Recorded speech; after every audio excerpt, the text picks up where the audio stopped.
Hello, everybody. This is Fernando for the latest Godzilla podcast. Well, how's this for some of the coolest news yet to come out with regards to past Godzilla projects? And this one came out of nowhere. I mean, this is completely out of left field. No hints, no inclinations about this being worked on ever in the past. And yet here it is, unveiled in all of its glory.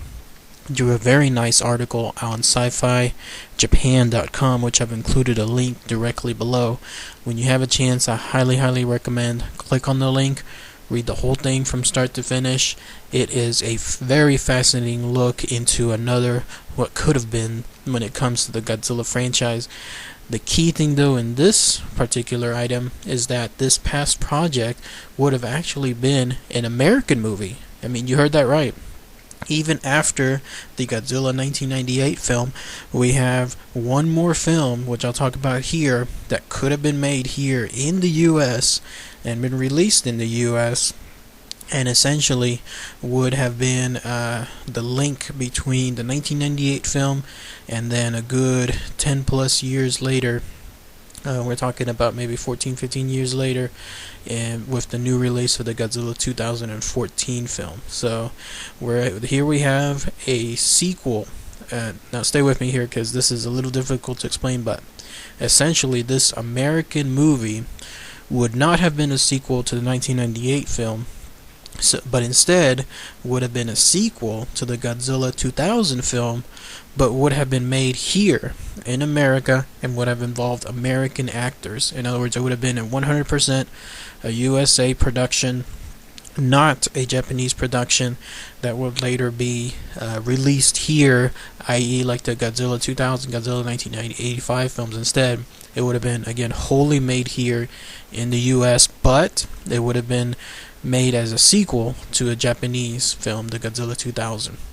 So again, a little complicated, but it makes sense with regards to what this movie would have constituted. And very fascinating stuff to read in this article about what could have been, the storyline, the actors they were proposing, the villain, essentially the monster that Godzilla would have fought against, the budget for it, all stuff that I'll talk about here. So stay tuned. I may actually have this over several parts depending on the length, I guess, of this particular podcast on there. So we have to go back in time to the 1998 film. There's a gentleman by the name of Michael Schlesinger, and he was the one that had championed this sequel, not to the 1998 film, but to the Godzilla 2000 film. And his direct relation to the Godzilla 2000 film is that he actually wrote the screenplay for the Godzilla 2000 film, the US version on there.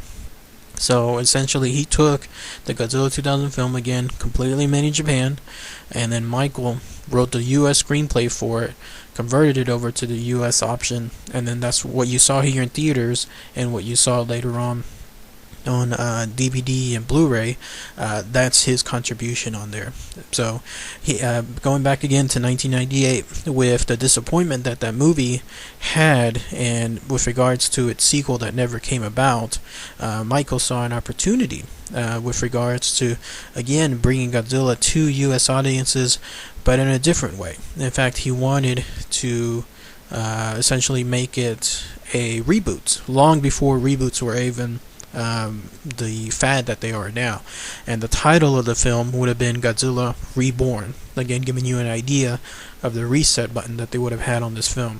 And in the article, again, that I have the link for, and again I highly recommend everybody to take a look at it when you have a chance, he talks about how this notion came about. He said, believe it or not, basically this all started out as a joke. He's friends with a director named Joe Dante. If you haven't heard that name before, he's actually somebody that's pretty well known in the Hollywood world. He's a director of some pretty famous films. We're talking some cult classics on there.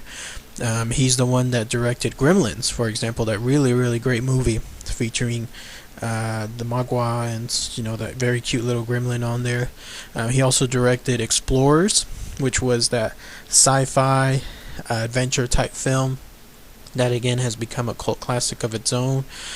He directed Gremlins 2, so the sequel on that part. He directed Small Soldiers, that late 90s film that incorporated those tiny soldiers but in CGI, and essentially is a hallmark of combining CGI with prosthetics with real actual special effects on there. And so he's somebody that's very well known when it comes to directing films that involve good special effects but that are lighthearted.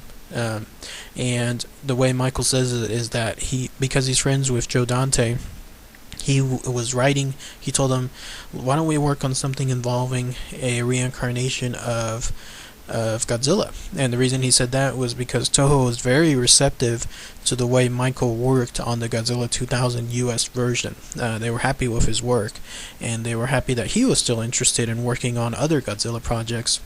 And so he told Joe, why don't we work on our own version, a sequel, a US version to the Godzilla 2000 film, because of the mixed response that the 1998 film was getting. I guess he kind of foresaw that and got a good hint that the 1998 film was not going to have a sequel of its own. So here was his opportunity to take advantage of that. And so the director, Joe Dante, was definitely up for it. And he said, yeah, sure, let's work on that. Let's create a screenplay. Let's get this thing going on there. The first thing they did was they actually went ahead and went to Columbia Studios, which was the company that made the 1998 film, and they started pitching them their idea of what they were going to work with. And this is the really, really cool part. So again, this is a sequel to the Godzilla 2000 film. It would have actually involved a man-in-suit type approach, just like the Japanese films.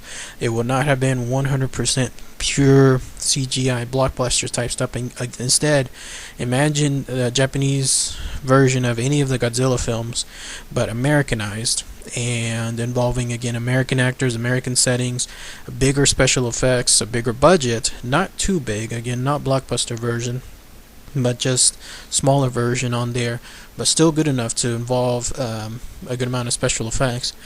And that's the approach that they were going. In fact, they mentioned that the average Godzilla film at the time, the budget was around $10 million or so, and the way they were approaching it was that they could get all the work done, make it a real film, make it something that, again, would be a serious Godzilla film, almost a blockbuster type, but they wanted to do it for $20 million, which is a huge fraction of what your average blockbuster costs on there, especially the 1998 film. If I recall correctly, the 1998 film came in somewhere around 150, 160 million, so that's about a good six or a good six to a good eighth of the cost itself of that film.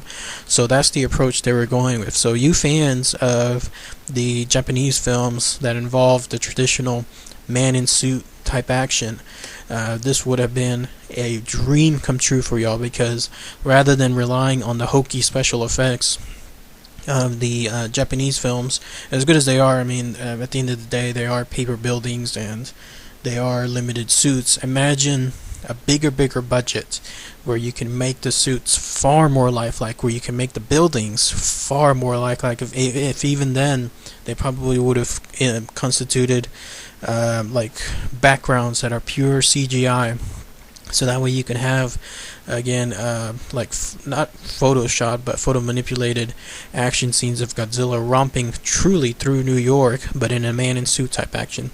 That's the idea that I'm trying to illustrate here, is the approach that they were going with, and that would have been actually pretty damn cool on there, to see something like this. Again, the idea of taking the version, like let's say Godzilla 1985, but putting it truly in New York, and then having the scenery look like New York, and then just having the man in suit, and that's the idea that it was going with on there.